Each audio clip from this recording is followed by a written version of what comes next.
segunda-feira, dia 12 de fevereiro de 2024. Este é o Jornal do Empreendedor, segunda edição. Seja muito bem-vindo. Eu sou Sebastião Garcia e convido você para acompanhar comigo a partir de agora as principais notícias do dia. Mudança climática impulsiona a venda de água de coco Brasil afora. Moda autoral e com designer faz sucesso no carnaval. E empresas e associações que promovam a cultura do empreendedorismo têm até o dia 21 para solicitar patrocínio ao Sebrae. Tudo isso você confere agora no Jornal do Empreendedor, segunda edição.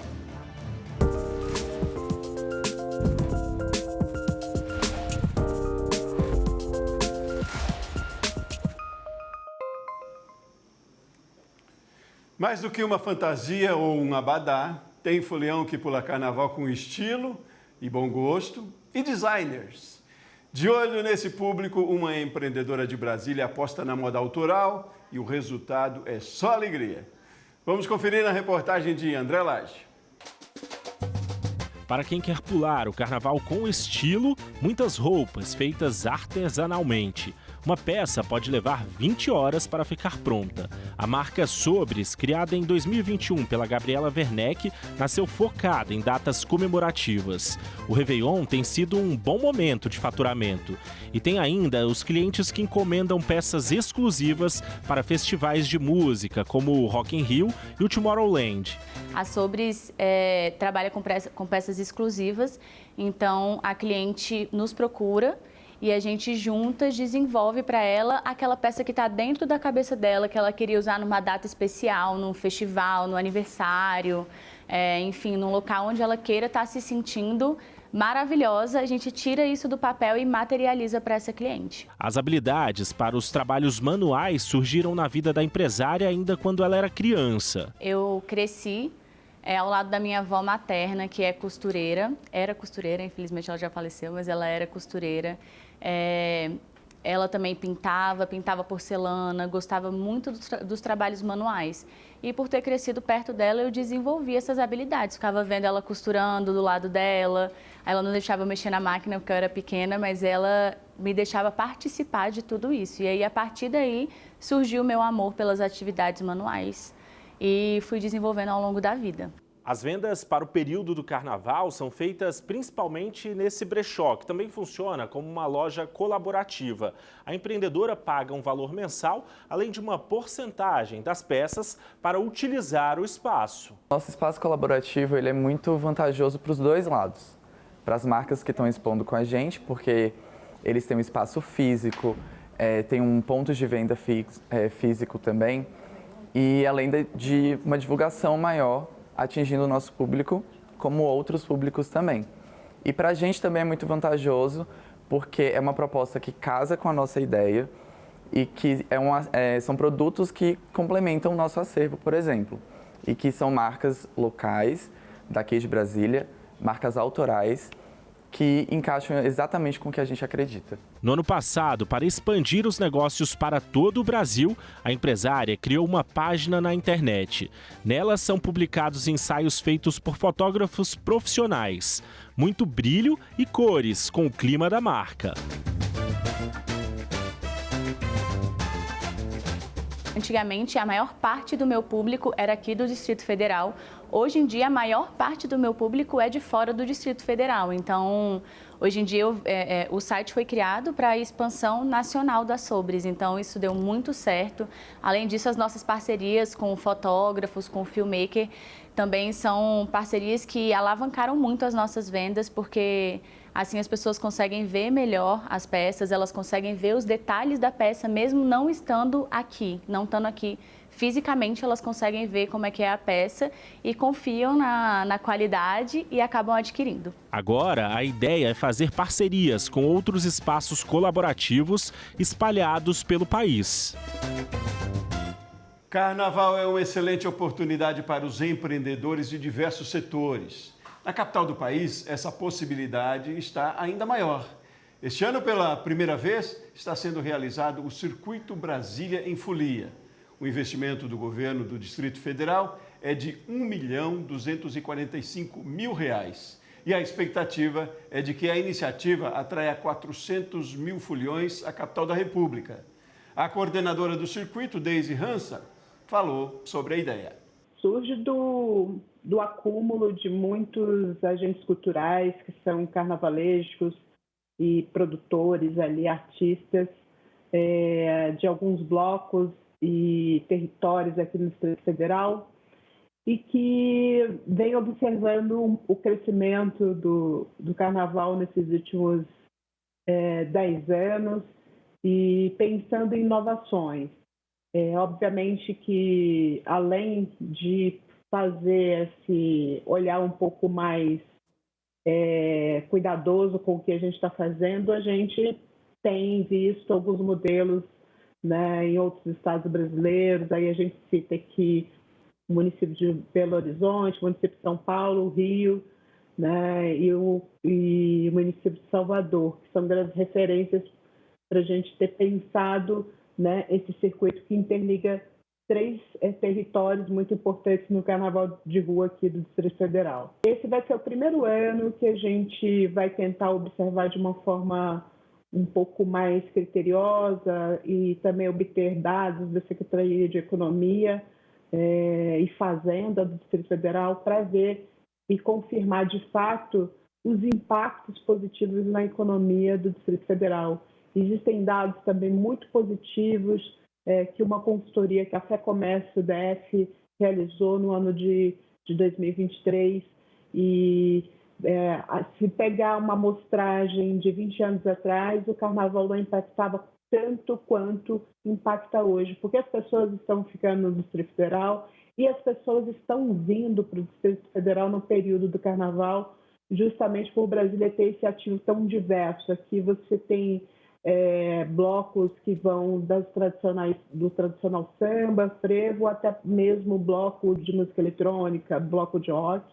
E óbvio que acaba também aí movimentando uma cadeia produtiva, né, ao redor desses territórios, desses blocos que acontecem desde restaurantes, bares, né, e afins. Estamos esperando para os 4 dias, nos 3 territórios, o somatório de 400 mil foliões e folionas. Esse projeto ele tem um investimento de 1.245.000, né, do governo do Distrito Federal, né, a partir de emendas parlamentares. E nós fizemos, né, pela primeira vez, uma análise científica. Existe uma calculadora criada pela grande estudiosa Ana Carla Fonseca, que é uma grande estudiosa da economia criativa. E o projeto ele tem um impacto econômico aqui de aproximadamente 81.879.950.000, analisando todos os aspectos do trade, né? Então, desde mobilidade, as pessoas vão gastar, né, com transporte público ou de aplicativo, ou bebidas, alimentos também. Então, essa calculadora conseguiu, a partir da expectativa de público, nos ofertar isso. Então, a gente agora, com certeza, está mostrando e evidenciando o papel significativo que o Carnaval tem, não só do ponto de vista cultural, mas do ponto de vista econômico. E, sem dúvida, os pequenos e médios, né, empreendedores acabam sendo usufruindo, né, desse e contribuindo por esse impacto. Inovar é uma das principais formas de agregar valor a um negócio. Inovação gera competitividade e lucratividade. Vamos falar agora sobre um exemplo que une arte e sabor. Aqui comigo, Samuel e Mariana, que inovaram criando cheesecake na lata. Samuel e Mariana, tudo bem? Sejam muito bem-vindos. Olá, tudo bem? Tudo bom? Bom dia. Bom dia, ótimo. Obrigado pela disponibilidade de conversar com a gente. A gente tem vocês como um exemplo de inovação no negócio. Eu quero conhecer um pouquinho dessa história. Primeiro, vocês dois são marido e mulher, casados, não é? E aí tem um negócio juntos. Como é que surgiu essa cheesecakeria? Vamos lá. O cheesecake nasceu no meio da pandemia, né? O Samuca sempre cozinhou super bem. E cheesecake é a minha sobremesa favorita. E todos os almoços de família, almoço que a gente recebia os amigos, o Samuca fazia o cheesecake para, né, ser a sobremesa. e todo mundo ficava encantado, falava, esse é o melhor cheesecake do mundo, isso tem que virar um negócio. E o negócio nunca foi uma opção pra gente. Eu sou formada em design de moda e ele em desenho industrial. E aí, de repente, a gente, no meio da pandemia, se viu numa situação ali, e agora? O que a gente vai fazer, né? E a gente olhou um pro outro e falou, vamos fazer o cheesecake? E aí ele falou assim, tá, não vai ser só um cheesecake, a gente vai ter que entrar aí no mercado para trazer esse nosso lado criativo, e nisso veio o cheesecake da lata. Como designers, a gente pensou assim, bom, vamos fazer alguma coisa diferente, onde a gente consegue inovar aí num cheesecake. E daí foi na embalagem que a gente conseguiu trazer o diferencial da nossa marca. Que foi fazer disso um negócio, né? A ideia estava lá, vocês tinham a inovação na ideia também, mas precisava que isso rendesse, que realmente virasse uma empresa. Como é que foi esse processo daí? Então, a gente decidiu pela embalagem por conta do delivery, né? Que estava tudo como estava na pandemia, era só o delivery que estava funcionando, e então a gente investiu nessa ideia de online. Então, redes sociais, trabalhamos bem as redes sociais para poder atingir mais pessoas possíveis, né? Tipo, tentamos o bairro, daí não, vamos trabalhar com redes sociais. E daí foi rolando mais ou menos assim. A gente fez um curso de marketing digital, né, que ajudou a gente ali a entender como é que a gente ia trabalhar melhor, né, essa parte do digital. E, de repente, a gente se viu alcançando muita gente, diferente ali daquele meio que a gente estava acostumado a vender. E aí, influencers começaram a descobrir a gente começou a ter um crescimento e uma aprovação do nosso produto muito boa. E a gente olhou um para o outro e falou, cara, isso pode ser um grande negócio. E aí, no primeiro Natal, a gente investiu numa geladeira a mais, foi até engraçado isso, numa batedeira nova. E a gente falou, cara, vamos investir porque eu acho que vai dar certo. E, de repente, no Natal, a gente conseguiu pagar essa geladeira, pagar essa batedeira. A gente olhou um para o outro de novo e falou, cara, é um caminho. E aí seguimos, persistimos, e depois de um ano a gente começou a ver que trabalhar de casa, né, porque a gente fazia tudo em casa, começou a ficar pequeno. A empresa começou a crescer bastante. E a gente falou, vamos alugar um espaço, né? Vamos arriscar, porque eu acho que pode ser uma coisa muito boa, né, para nós. A sala já estava tomada, já tinha um quarto já com uma geladeira nova, então o apartamento já não comportava. Já não era mais o apartamento do casal, né? Já tinha virado uma cozinha. Era só cheesecake dentro de casa. E aí... Diga, por favor. E aí, de repente, a gente falou, cara, vamos para um espaço maior, não estamos cabendo aqui, vamos arriscar, vamos ver o que vai acontecer. E aí a gente começou a procurar, né, bairros e tal. A gente achou essa casinha que estamos hoje, né, que é a nossa loja. E a gente investiu, a gente colocou nossa mão aqui dentro, a maior parte de tudo aqui fomos nós mesmos, né? Porque a gente tem esse lado bem criativo, bem artístico, então toda a parte de design da loja, da nossa cozinha, fomos nós mesmos que fizemos. Isso é legal também porque a gente tem que entender a nossa capacidade de ir além, né? O que a gente pode fazer. E foi bacana, foi desafiador. E a lojinha está sendo ainda, né? Todo dia é uma nova aventura, mas está dando certo. E a nossa lojinha está aqui funcionando e alcançando tudo aquilo que a gente quer buscar. Ótimo. Samuel, me conta, para além da aceitação, da ideia, né, da inovação que vocês tiveram, a questão burocrática desse negócio, a gestão, como é que se deu isso? É você que faz esse processo? É alguém de fora? Como é que se dá isso? Porque, de uma certa forma, é necessário, é a Mariana, mas como é que é esse negócio, então, da gestão, Mariana, que é um desafio também, né?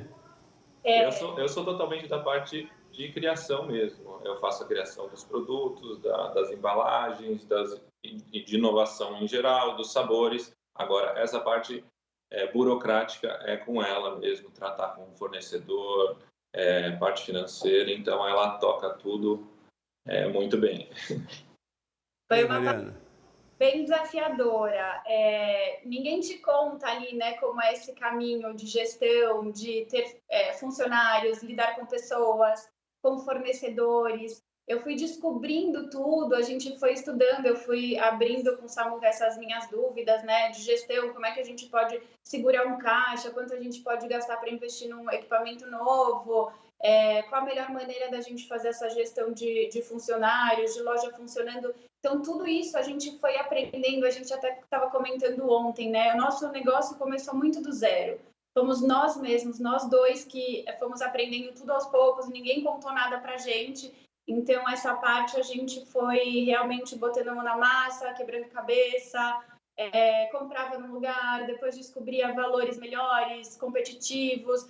Aí nosso produto começou a ter uma saída maior, então aí você consegue ter um poder de barganha de compra. Então, tudo isso você vai descobrindo no caminho, entendendo, e juntos, assim, claro, eles sempre, né, ao final, e juntos a gente vai conseguindo ali, tateando e aprendendo passo a passo aí dessa gestão, que realmente é uma das partes mais difíceis da empresa. Com certeza. Legal, mas é importante a gente trazer o exemplo de vocês aí, né, que mostra para, além da inovação, uma boa ideia colocada em prática, é preciso planejamento, a organização, o equilíbrio em tudo, né? Sucesso cada vez mais nos negócios de vocês. Obrigado por contarem a história de vocês aqui, instigar outras pessoas, tenho certeza. Bom carnaval para vocês. Para vocês também, Para vocês muito obrigado. também. Muito bem. Bom, no próximo bloco, informações sobre o projeto do Sebrae, que leva tendências ou técnicas, melhor dizendo, inovadoras para as propriedades rurais. Nós voltamos já já.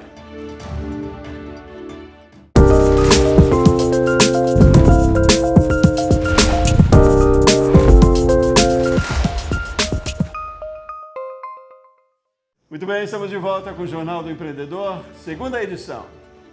Os pequenos produtores rurais, acompanhados pelo projeto Ali Rural do Sebrae, alcançaram, na média, um aumento de 17% no faturamento de suas propriedades. Mais de 11 mil agricultores familiares receberam capacitações e acompanhamento em técnicas de inovação e desenvolvimento sustentável entre setembro de 2022 e novembro de 2023. Atualmente, em todo o país, 416 agentes acompanham os produtores numa jornada de 8 meses. Em 10 encontros, os empreendedores têm acesso a ferramentas de inovação para ampliar a produção.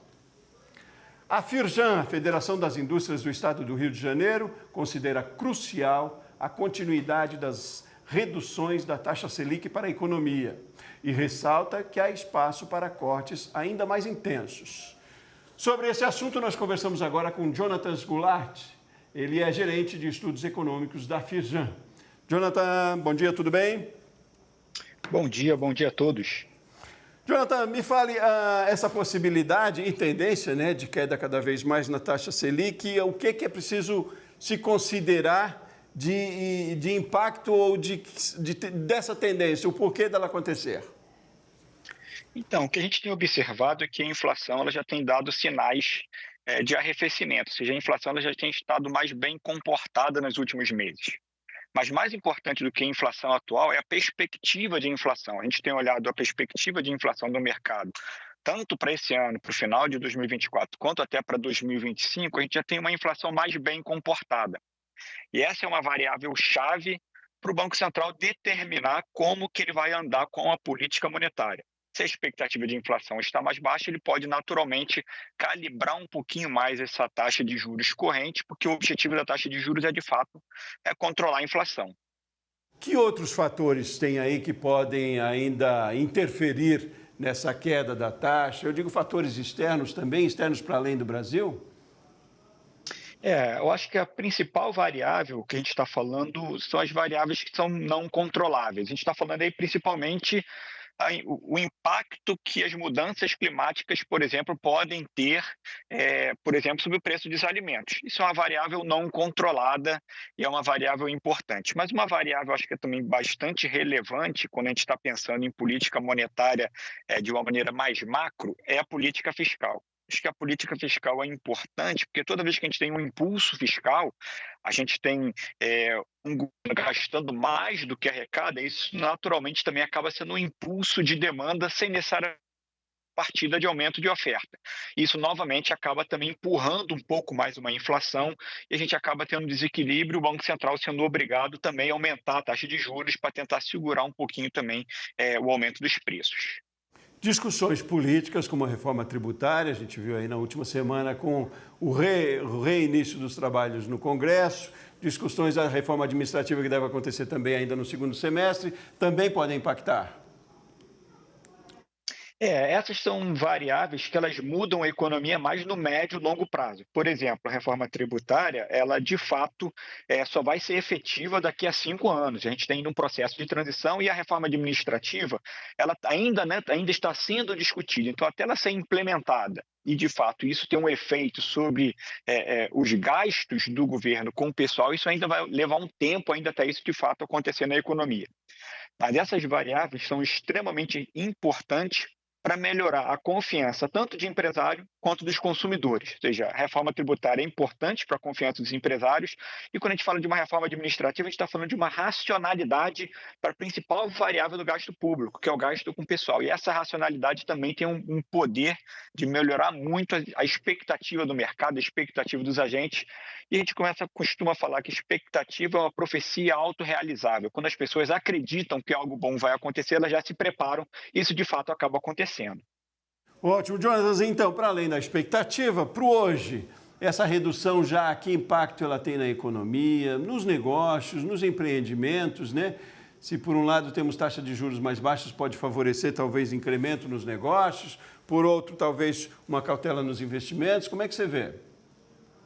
Então, essa redução da taxa de juros ela é importante por 2 motivos. Primeiro, que ela é importante para a taxa de juros do mercado. Quando a gente tem uma taxa de juros mais baixa, essa taxa de juros do Banco Central, que a gente fala que é a meta da Selic, ela acaba influenciando todo o mercado de crédito. Então, tanto para investimento quanto para consumo, a gente certamente vai ter uma redução, vai observando também uma redução da taxa de juros nesses mercados.